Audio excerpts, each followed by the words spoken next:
Well, we continue to travel around the world, and today we shout out to Mike Bjorkman, who's visiting Rome. How about that? Yeah, one of our real estate partners with HomeSmart, and he is right there. I have been there. If you have not been to Rome, you need to go to Rome. Again, we're taking you around the world, and this is a great place to go. Sneak in another useless fact. This was originally supposed to be a place where they made like naval battles, and that's why it was set up for them to flood it with water so they could have naval battles. Totally useless information this week. All right, so today we're going to talk about how do you calculate debt-to-income ratios, and what do we use, net income or gross income? Maybe both. Oh, let's go to this first slide.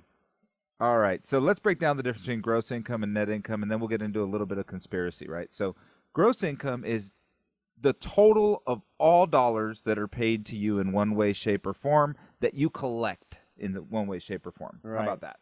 And then and net income is basically what gets taken out of it, mostly taxes, state, Fed, Social Security, so forth and so on. Then it can get a little more complicated than that. So let's now break down the difference between a W-2 borrower and a self-employed borrower. Okay. This is where it gets tricky, and here's where the conspiracy comes in. Yeah. So because if you're a W-2 employee and you get basically on a salary or regular paychecks, we usually basically go off your gross income. Right, but if you're a self-employed borrower, we go off your net income. Now that doesn't seem very fair, does it? Fair, and it isn't.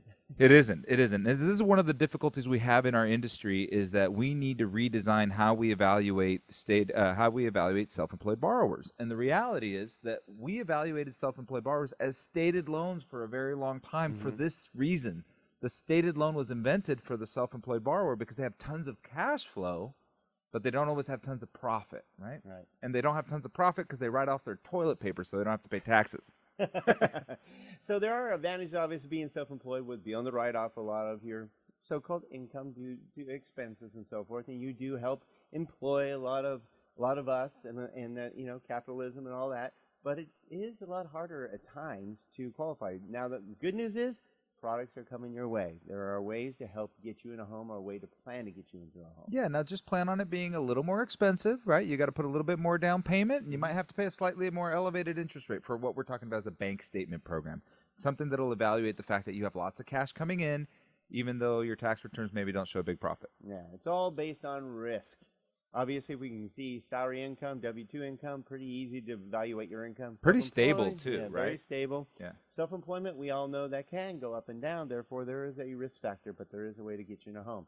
So we can help you get into a home. Either way. So if we leave that to us to evaluate the best way to get you into a home, and reach out by going to don&gino.com. That's our hub. That takes you to everything that we're into, especially the radio show as well, Don. All right. And you can get these sent right to your phone by texting NREC to number 58885. Please share these with your friends so they learn more. They can sign up for this, get it right to their phone, 3 to 4 minutes, and you'll be in the know right here in the National Real Estate Cafe.